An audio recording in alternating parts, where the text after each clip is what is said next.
I'm starting my series on diabetes and carbohydrates with the good news first. A food group you can love unconditionally. Stay tuned.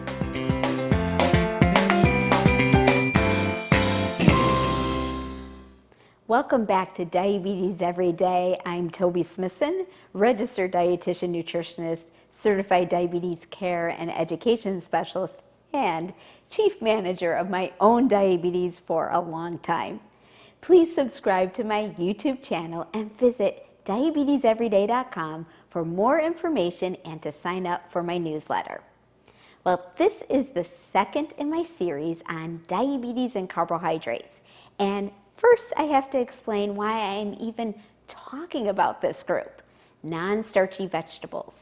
See, we diabetes nutrition professionals often don't consider this group of foods to be carbohydrates. In fact, we used to call them free foods. But if you watch my video in this series, Diabetes and Carbohydrates, What You Need to Know, you learned that plants manufacture carbohydrates. And most of you already know that carrots, green beans, broccoli, zucchini, asparagus, cucumber, peppers, lettuce, tomatoes, kale, and eggplant come from plants. So, non-starchy vegetables really are carbohydrates, right? Yes, but the reason we don't lump them into carbohydrate foods comes down to portion size. Because this group of vegetables doesn't tend to store glucose as starch, non-starchy. The carbohydrate content per volume is relatively low. As I mentioned in my What You Need to Know video, which I hope you watched, we'll talk about and compare carbohydrate portion sizes by looking at volumes or weights of a food, which contain 15 grams of carbohydrate. For instance, for the most concentrated sweets like syrup, the portion size containing 15 grams of carbohydrate is 1 tablespoon.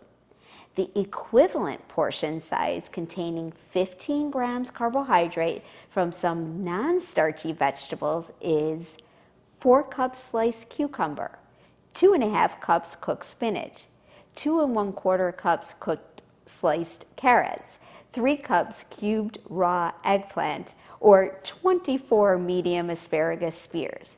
So, if we A, want to manage carbs in our diet, and B, want to satisfy our appetite, we have the solution.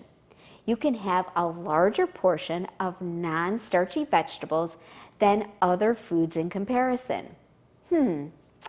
If only non-starchy vegetables were also packed with vitamins, minerals, antioxidants, and phytonutrients. And what if they were low calorie too? And how about if they also came conveniently packaged in cans or maybe frozen?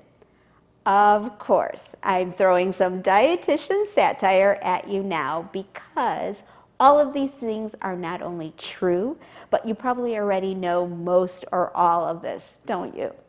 You've heard it your whole life. I'm not even going to mention the protection from certain cancers. Which one more reason will convince you that non-starchy vegetables should be a focal point of your diabetes eating plan? This is why we say fill half your plate with vegetables. I hope that as we move through the other groups of carbohydrate foods, you'll develop a greater appreciation for this group that both is and is not carbohydrate foods. An important health tip regarding canned and frozen vegetables is to check nutrition labels to minimize added salt or sugar.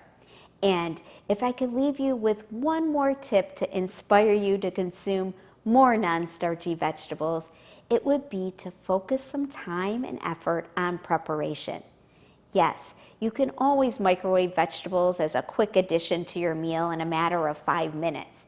But also remember that you can find some healthy recipes that will make this group of foods the stars of your meal. You'll find lots of those kinds of recipes here on my YouTube channel.